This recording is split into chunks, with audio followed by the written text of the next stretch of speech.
Hello dear friends, CA foundation students जिनका भी exam दिसंबर में है। आज इस वीडियो में हम लोग बनाने जा रहे हैं आपके लिए मैथ्स सब्जेक्ट का पूरा स्ट्रेटजी, कैसे रिवाइज करोगे। क्लास बहुत किया, रिवाइज अब खेलना है। जो ठीक से रिवाइज कर लेता है ना, उसका पासिंग परसेंटेज हमेशा बेटर होता है, पासिंग प्रोबेबिलिटी बहुत हाई होता है। बट पॉइंट इज, क्या क्लास का करने का जो सिस्टम है वही सिस्टम से रिवाइज करेंगे? बिल्कुल नहीं। क्लास में तो एक एक चीज पे बहुत समय देते थे, आराम से उसको सीखते थे, धीरे धीरे धीरे धीरे। 2 घंटे की क्लास है तो उसमें 10 सवाल ही किया तो भी चलता था, या सवाल आज नहीं भी हुआ कंसेप्ट इसी का तो भी चलता था। बट एग्जाम एक अलग रिदम में होता है, एक अलग कंपटीशन के साथ होता है, एक अलग टाइम फ्रेम में होता है। तो उस टाइम फ्रेम में, और ऊपर से क्वेश्चंस पजल किए हुए आते हैं, अलग अलग चैप्टर के मिक्स होके आते हैं, तो उस टाइम फ्रेम में मिक्स चैप्टर को कैसे हैंडल करना है, उसके लिए आपको ऑफ कोर्स मैं नहीं, गाइड करेंगे हमारे मैथ्स के एक्सपर्ट फैकल्टी सीए विवेक पटवारी सर। सो विवेक पटवारी सर हमारे साथ मैथ्स पढ़ा रहे हैं, and this is very very good. From I say 10 years he is teaching. Am I correct, sir? Yes, more than 10 years maybe, and he is very experienced in maths. मतलब आप कोई भी चीज इनसे कभी भी कहीं पे भी पूछ दो, he relates everything with maths and gives a very very fast answer. And his concepts and fundamentals are very very clear. And most of the students in our institute has benefited from his knowledge, and now you will benefit at large from his revision strategy. तो मैं बुलाऊंगा विवेक पटवारी sir को, who will be guiding you in maths. Welcome CA foundation students. मैं आ गया हूं आपके लिए एक top notch revision strategy लेकर के। अक्टूबर का मंथ आ गया है और हम सब को अब रिवाइज करना है, यानी कि हमने जो भी पढ़ा है उनको फिर से एक बार रिवीजन करने की जरूरत है। तो क्या स्ट्रेटेजी होनी चाहिए हमारी? पहले कौन सा टॉपिक करना चाहिए, किस टॉपिक पे ज्यादा फोकस करना चाहिए, फ्लो ऑफ चार्ट क्या होना चाहिए, आज हम उसके बारे में डिस्कस करेंगे। मैं बात करूंगा पेपर 3 के बारे में, जिसमें है business maths, logical reasoning and bill statistics. चलिए स्टार्ट करते हैं। 100 नंबर का पेपर है, 100 क्वेश्चन है और टाइम हमारे पास में है 2 आवर्स। सबसे पहला बात, हम लोग कभी भी 2 घंटा नहीं सोचेंगे। हम लोग हमेशा क्या बोलेंगे कि हमारे पास में 120 मिनट है।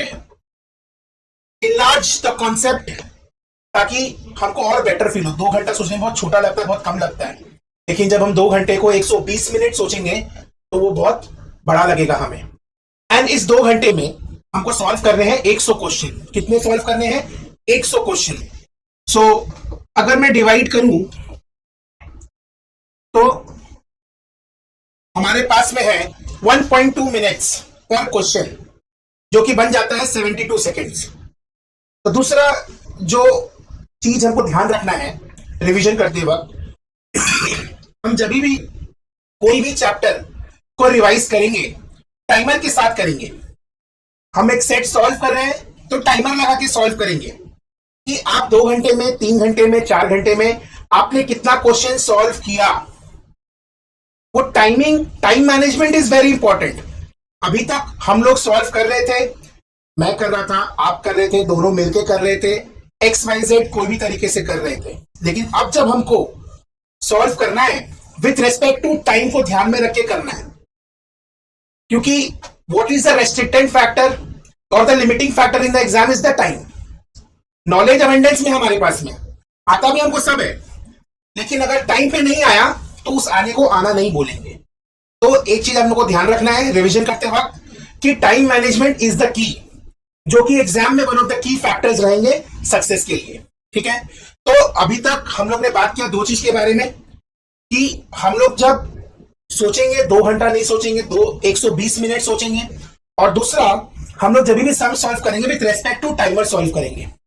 आप देखते होंगे जब 100 मीटर 200 मीटर स्प्रिंट लोग भागते हैं, से फॉर एग्जाम्पल अगर मैं एग्जाम्पल लूं भाग मिल्खा भाग में, तो उसमें जब फरहान अख्तर, मिल्खा सिंह का जिन्होंने रोल निभाया, वो जब प्रैक्टिस सेशन करते थे तो वो स्टॉप वॉच लेके करते थे, and he tried to get better with every practice. हमको भी वही करना है। Whenever we practice any sum, हम लोग विथ रेस्पेक्ट टू टाइमर करेंगे।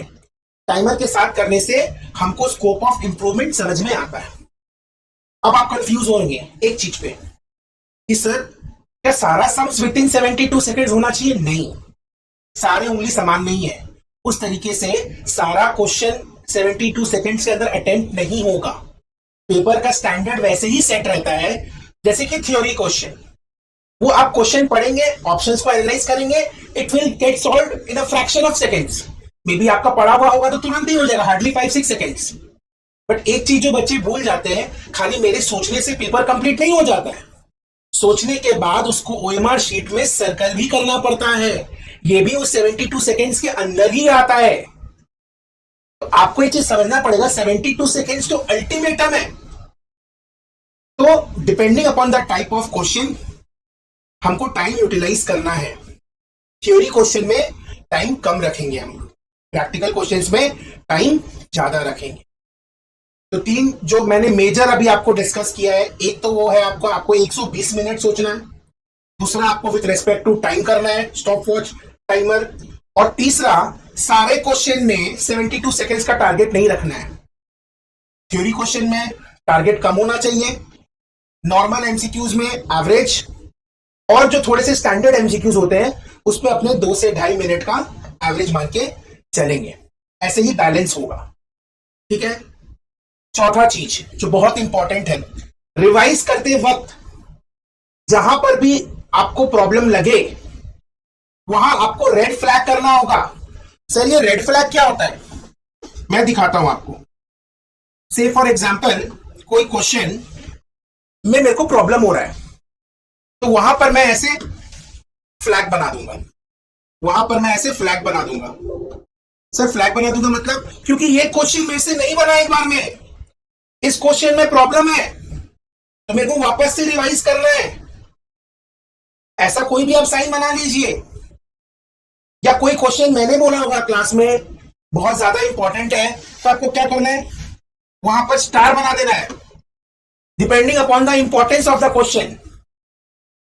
बहुत ज्यादा इंपॉर्टेंट है, 2-3 स्टार बना दीजिए, क्योंकि आपको एक चीज समझना पड़ेगा, एक एग्जाम के बाद दूसरा exam with in 36 hours, effectively आपके पास में 36 आवर्स होते हैं। उस 36 आवर्स में सारा चैप्टर का सारा क्वेश्चन रिवाइज करना इज नॉट पॉसिबल। इसीलिए अभी रिवाइज करते वक्त मेरे को उस 36 से 40 घंटे में क्या रिवाइज करना है, उसका स्ट्रेटेजी प्लान आउट कर लेना है। कौन से क्वेश्चन को दोबारा देखना है, कौन से क्वेश्चन को दोबारा इसलिए देखना है क्योंकि वो इंपॉर्टेंट है, वो क्वेश्चन करने से मेरा 2-3 कॉन्सेप्ट कवर अप हो जा रहा है।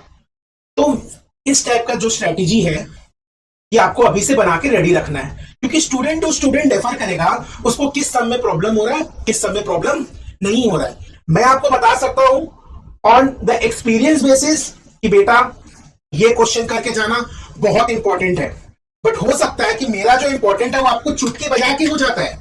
बट ऐसे कुछ क्वेश्चंस है, प्रॉब्लम्स है जिसमें आप पर्सनली अटक रहे हैं, तो वो आपके लिए ज्यादा इंपॉर्टेंट है और उसमें आपको स्टार या फ्लैग करना है, ठीक है।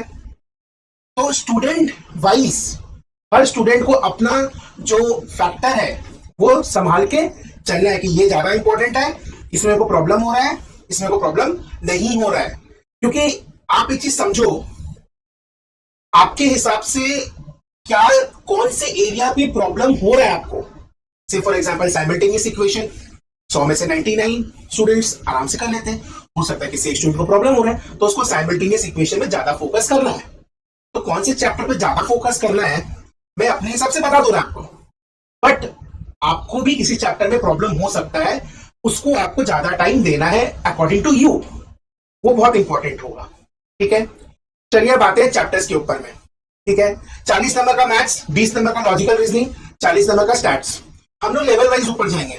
सबसे पहले सर मिनिमम क्वालिफिकेशन मार्क्स क्या है, 40। उसको स्कोर करने के लिए 2 एरिया को ही आपको टारगेट करना है सबसे अच्छे से, एक एलआर वाला पार्ट, एक स्टैट्स वाला पार्ट। 20 + 40 60, ये 60 को हमको इतना स्ट्रॉन्ग बना लेना है, इतना स्ट्रॉन्ग बना लेना है, इतना स्ट्रॉन्ग बना लेना है, इसका कोई भी क्वेश्चन आए, कैसा भी क्वेश्चन आए, हमसे सॉल्व होगा। मैंने इंस्टीट्यूट का मैथ पूरा कंप्लीट कर लिया, सारे एग्जांपल्स कर लिए, मैंने मॉक टेस्ट पेपर कर लिए, मैंने प्रीवियस ईयर क्वेश्चंस कर लिए, मैंने सारे कॉन्सेप्ट्स कर लिए। This is very important. वो लेवल 1 अचीव करना बहुत इंपॉर्टेंट है।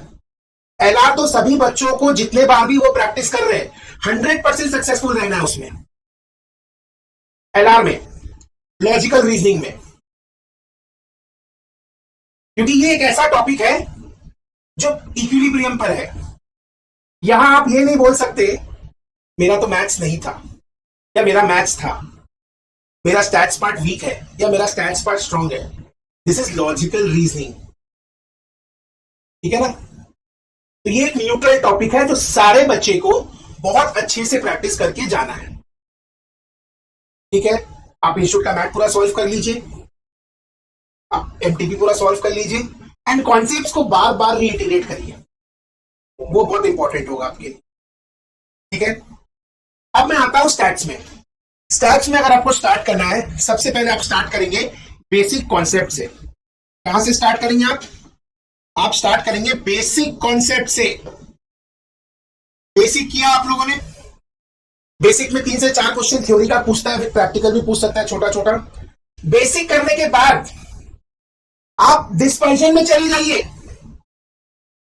डिस्पर्जन में क्यों जाऊं, मैं तो सेंट्रल टेंडेंसी किया ही नहीं हूं।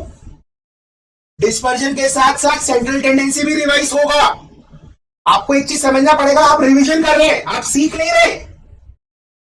रिवीजन करते वक्त वो स्ट्रैटेजी अपनाना है अपने को जहां पर हम इजीली स्मार्टली चीजों को कवर कर पाए with in minimum stipulated time. तो एज अ टीचर मेरे को ये फील होता है कि अगर आप डिस्पर्जन करोगे बेसिक करने के बाद तो आपका मैक्सिमम पोर्शन सेंट्रल टेंडेंसी का कवर हो जाएगा। एंड फिर कुछ कुछ एरियाज जैसे कि ज्योमेट्रिक मीन, हार्मोनिक मीन, इस टाइप के जो एरियाज है, डेसाइल, परसेंटाइल, जो कि डिस्पर्जन के थ्रू कवर अप नहीं होगा, प्रॉपर्टीज ऑफ एम, वो आप अलग से प्रैक्टिस कर लेना। अगर आप सेंट्रल टेंडेंसी करके फिर आप डिस्पर्जन में जाओगे तो आपको एक ही सम्स मिलेगा डुप्लीकेसी के साथ। तो इट्स बेटर कि हम डिस्पर्जन प्रैक्टिस करें एंड जो जो एरियाज फिर हमारे सेंट्रल टेंडेंसी में कवर नहीं हो रहा है हम उसको प्रैक्टिस कर लें। उसके बाद जब कोरिलेशन रिग्रेशन में जाएंगे, पहले रिग्रेशन ट्राई करिए। रिग्रेशन ट्राई करने से आपके कोरिलेशन के मैक्सिमम कॉन्सेप्ट्स का कवरेज हो जाएगा। बच जाएगा आपका rank correlation, concurrent deviation method, scatter diagram, वो हम अलग से प्रैक्टिस कर लेंगे। तो रिवीजन में हमेशा आपको प्लानिंग ऐसे करना है कि कौन सा ऐसा चैप्टर पहले मैं उठाऊं जिससे मेरा बाकी के चैप्टर्स का भी कुछ कुछ पोर्शन अच्छे से हो जाए। मैं फिर से डिस्क्लेमर दे रहा हूं, हम लोग रिवीजन कर रहे हैं। रिवीजन का मतलब क्या होता है, एक बार हम लोग ने ऑलरेडी किया है, दोबारा उसको कर रहे हैं। तो जब दोबारा कर रहे हैं तो we can follow a smart approach. इससे क्या होगा, आप ज्यादा ज्यादा करके सम्स प्रैक्टिस कर पाएंगे एंड आपका पुराना कॉन्सेप्ट भी फटाफट कवर अप हो जाएगा। उसके बाद आप इंडेक्स नंबर कर लीजिए, यहां रुक जाइए। क्यों सर, प्रोबेबिलिटी नहीं करेंगे? अरे करेंगे, करेंगे, बिल्कुल करेंगे, लेकिन प्रोबेबिलिटी में चाहिए concept of set theory and permutation combination. इसीलिए प्रोबेबिलिटी और थियोरेटिकल डिस्ट्रीब्यूशन रुक जाएंगे। इसके अलावा स्टैट्स का जितना भी पोर्शन है उसको अच्छे से रिवाइज कर लेंगे। सर स्टार्ट किया सर एलआर से, एलआर ने फटाफट रिवाइज कर लिया, कॉन्फिडेंस आ गया, स्टैट्स में भी पूरा एकदम कॉन्सेप्ट आ गया। 2 चैप्टर बचा है, कौन कौन सा, एक प्रोबेबिलिटी, प्रोबेबिलिटी डिस्ट्रीब्यूशन, ठीक है। अब हम लोग जाएंगे बेसिक्स पे, रेशियो, प्रपोर्शन, इंडिसेस, लॉगरिथम, इस टाइप का चीज प्रैक्टिस किया, ठीक है। उसके बाद इक्वेशंस तो हम करते ही जा रहे हैं, कोई भी चैप्टर उठा लो इक्वेशन तो करो ही यार। क्या तुम स्टैट्स में करोगे तो तुम्हारा मिसिंग फ्रीक्वेंसी के सम में आ जाएगा, सॉल्व कर रहे हो तो सिंपल इक्वेशन कर ही रहे हो, तो इक्वेशन तो चलता ही रहता है, ठीक है। इसके अलावा वर्ड प्रॉब्लम्स हो गए, क्वाड्रेटिक इक्वेशन हो गया, क्यूबिक इक्वेशन हो गया। इस टाइप पे पहले हम लोग को बहुत अच्छे से जितना हो सकता है उतना एफर्ट डालना है, क्योंकि जो बच्चा पहला 2 चैप्टर कर लेगा उसको एग्जाम में 7 नंबर तो आ ही रहा, गारंटी। 4 से 7 क्वेश्चन का एक्सपेक्टेशन है इस 2 चैप्टर से। इसके अलावा आने वाले चैप्टर्स में कभी उसको प्रॉब्लम नहीं होगा। जब मैं आपको कैलकुलस समझा रहा था तब मैंने आपको चीज प्रूफ कर दिया कि एक स्टेप ही है कैलकुलस का, तो चाहे फंक्शन कर रहे हो चाहे डेरिवेटिव कर रहे हो, पहला स्टेप में ही डिफरेंशिएशन या कैलकुलस का कॉन्सेप्ट है, उसके बाद तो सब सिंप्लीफिकेशन है, सॉल्विंग है। तो ये 2 मेरा बेस है, इसको मैं जितने अच्छे से क्लियर करूंगा उतने अच्छे से मेरा बाकी चैप्टर भी होगा। तो पहले ये 2 कर लिया, जो इक्वेशन कर लिया उसको इन इक्वेशन में भी कोई प्रॉब्लम नहीं होगा, आराम से इन इक्वेशन रिवाइज कर लेगा। तो ये 3 का सेट है, चैप्टर 1, 2, 3। ये 3 का सेट क्यों है, क्योंकि ये बेसिक में भी आ जाता है एंड आपके चैप्टर्स में भी आ जाते हैं। इसके बाद आप सेट थ्योरी कर लीजिए, परम्यूटेशन कॉम्बिनेशन कर लीजिए, ठीक है, and then you go to probability and probability distribution. तो बच जाएगा आपका खाली time value of money, AP GP and calculus का पार्ट। तो पहले आप टाइम वैल्यू ऑफ मनी करिए, फिर आप एपीजीपी कर लीजिए, और लास्ट में कैलकुलस। कैलकुलस मेरे को ये फील होता है कि जब आप मैथ्स का रिवाइज करना चालू करेंगे, आप हर दिन 15 से 20 मिनट डेली करेंगे। कैलकुलस एक ऐसा टॉपिक है, अगर आप एक बार में लेके बैठेंगे हैंग हो जाएंगे। तो कैलकुलस में जो 2 चैप्टर कवर करना है हमें, हम उसको ऑन एवरीडे बेसिस, ज्यादा नहीं, 15 से 20 मिनट बस 2-2, 3-3 सम करिए डेली, डिफरेंशिएशन का, इंटीग्रेशन का, फंक्शन का। तो अगर आपके रिवीजन स्ट्रेटेजी में 40-45 डेज है, तो आप देखोगे ओवरऑल आपने 135 से 150 सम अचीव कर लिए 20-20 मिनट करके। उतना ही तो करना है, उतना ही तो करने से मोटा मोटी सारा टॉपिक कवर अप हो जाएगा कैलकुलस का। फिर अलग से एक दिन लेके बैठ जाइएगा। एक बार करने के चक्कर में जाओगे तो प्रॉब्लम। मैंने बार बार बोला है, अगर सम्स बड़ा है उसको एक साथ में नहीं करना है, उसको तोड़ तोड़ के करना है। तो अगर किसी भी बच्चे को 90+ स्कोर करना है, ये स्ट्रेटेजी फॉलो करिए, आप देखिए आप कितना अचीव कर पाएंगे। मैं तो बोलता हूं 90 छोटा है, 95+, 96+ भी आ सकता है। लॉजिकल रीजनिंग का 20 नंबर फाड़ दो, स्टैटिस्टिक्स का 40 नंबर फाड़ दो, मैथ्स का भी 40 नंबर फाड़ दो। हो सकता है 1-2 अगर इधर उधर हो भी गया तो भी 96 के नीचे आके नहीं रुकेंगे। मैं फिर से पूरा बता दे रहा हूं, पहले लॉजिकल रीजनिंग करो, फिर स्टैट्स का सारा चैप्टर करो, लेकिन प्रोबेबिलिटी और प्रोबेबिलिटी डिस्ट्रीब्यूशन को छोड़ दो। फिर मैथ्स के 3 बेसिक चैप्टर्स में जाओ, उसके बाद सेट थ्योरी करो, परम्यूटेशन कॉम्बिनेशन करो, उसके साथ जोड़ दो प्रोबेबिलिटी और प्रोबेबिलिटी डिस्ट्रीब्यूशन को। फिर टाइम वैल्यू ऑफ मनी करो, एपीजीपी करो, एंड देन कैलकुलस। मैंने क्या बोला, जब मैथ्स का रिवाइज करना स्टार्ट करोगे, डेली 10-10, 15-15, 20-20 मिनट, 25-25 मिनट करके करोगे तो हो जाएगा। अगर एपी के सिस्टम से भी फॉलो करोगे ना कैलकुलस, तो भी हो जाएगा। सर एपी के सिस्टम मतलब पहला दिन 10 मिनट पढ़ा, अगला दिन 11 मिनट, फिर 12 मिनट, फिर 13 मिनट, फिर 14 मिनट, फिर 15 मिनट, 1-1 मिनट करके भी बढ़ाओगे ना कैलकुलस में, तो देखोगे बाय द टाइम आपका सारा टॉपिक कंप्लीट हुआ है, कैलकुलस भी कंप्लीट हो गया है। तो वेट मत करिए, टाइम मत वेस्ट करिए, उठाइए मैट एंड सारे concept with examples and MCQ को अभी बनाना शुरू करिए। मैं CA Vivek Patwari sign off with this. Thank you. So दोस्तों, आप लोगों को समझ में आया होगा कि किस तरह से मैथ्स को रिवाइज करना है। बट मेरे एक सवाल है सर थ्योरी जैसे आपने बताया था कि थ्योरी में टाइम कम लगता है, बट एग्जाम में थ्योरी का वेटेज कितना है? मैथ्स क्वेश्चन में थोड़ा कम है, ओवरऑल आप देखेंगे तो आप एक्सपेक्ट कर सकते हैं 7 से 8 क्वेश्चन पूछ सकता है एग्जाम में। सिर्फ 7 से 8 स्टैट्स में पूछेगा, थ्योरी मैथ्स में एग्जाम में अपने को 100 क्वेश्चंस आते हैं तो 100 करने पड़ते हैं। नहीं, ऐसा नहीं है, आप उस स्टूडेंट पे डिपेंड करता है। मैंने जैसे पहले भी कहा, टाइम मैनेजमेंट, जितना बेटर आप टाइम मैनेजमेंट कर पाएंगे उतना बेटर होगा आपके लिए। तो वही है अपना कि अगर अपने टाइम मैनेजमेंट अच्छे से कर पाएंगे तो अपने मैक्सिमम क्वेश्चन अटेम्प्ट कर सकते हैं। बट ऑन एन एवरेज हम लोग 80 क्वेश्चन का टारगेट लेके चलते हैं बच्चों के साथ में, तो वो इजीली अचीव हो सकता है। 80 क्वेश्चन एक बच्चा करके उसमें अगर थ्योरी कोई 10 मार्क का छोड़ भी नहीं, मतलब आपका व्यू है? थ्योरी देखिए, मैं अगर आपको प्रैक्टिकल बात बोलूं, थ्योरी वो छोड़ ही नहीं पाएगा, क्योंकि जितने भी चैप्टर्स हैं बिना थ्योरी के तो पॉसिबल ही नहीं है। जो आता है वो बेसिक करके अलग से कुछ नहीं पढ़ना पड़ेगा। तो थ्योरी को देख के डरने का कुछ नहीं है। थ्योरी तो एक आपका लॉटरी और ऊपर से वो टाइम बचा। जैसे मैं बोलता हूँ, इंटीग्रेशन में फॉर्मूला ही पूछ लेता है, टाइम वैल्यू ऑफ मनी में सिंपल इंटरेस्ट का, कंपाउंड इंटरेस्ट का फॉर्मूला छोड़ना बेवकूफी है, पूरा का पूरा बेवकूफी है। तो अब इसमें सर स्टार्ट करना होगा, किसी बच्चे को आज रिवीजन स्टार्ट करना है तो कौन से चैप्टर से स्टार्ट करें? मैंने बोला है, देखिए जिसको नॉन मैथ्स जो बैकग्राउंड से है, अगर वो लॉजिकल रीजनिंग से स्टार्ट करेगा, या जो मैथ्स बैकग्राउंड से लॉजिकल, क्योंकि लॉजिकल रीजनिंग क्या है ना, न्यूट्रल है। ये बच्चे पहली बार कर रहे हैं, दोनों ही पहली बार कर रहे हैं। हाँ, तो दोनों ऑन द सेम पेज। दो दोस्त आपस में बात भी करें तेरा क्या हुआ, तो दोनों ऑन द सेम पेज रहेंगे।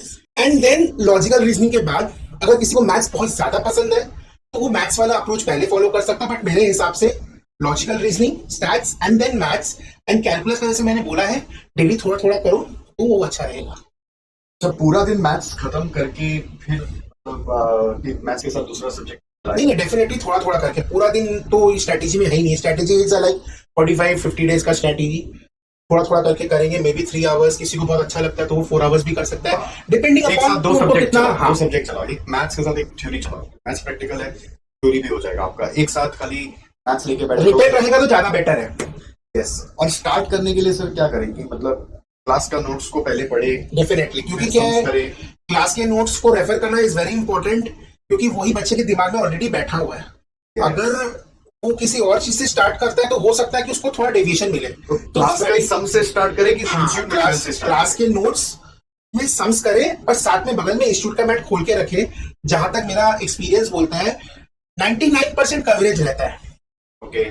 थोड़ा बहुत 1% 2% इधर हो जाता है तो वो सब एडिशनली प्रैक्टिस हो जाता है। एक सजेशन सर ने बहुत अच्छा दिया कि आप कोई भी सम करें ना, टाइमर ऑन करके करें। फाइल में स्टॉप वॉच ऑप्शन होता है, उसको ऑन करके देखिए कितना कितना सेकंड्स में आप कर पा रहे हैं, और उसका मेजरमेंट भी अगर हो सके तो क्वेश्चन के बगल में लिख दे, इतना देर में हो गया, इतना देर में हो गया ना। तो दैट वे आपको पता चले कौन सा क्वेश्चन जो है आपका एवरेज टाइम अगर 72 सेकंड्स है तो उससे ज्यादा किसी में लग रहा है, मतलब उसको एक बार और देखने का है कि और जल्दी कैसे हो जाए। ये भी एक अच्छा टिप है। और एक लास्ट सवाल है कि सर जब अपने पढ़ाई कर रहे हैं,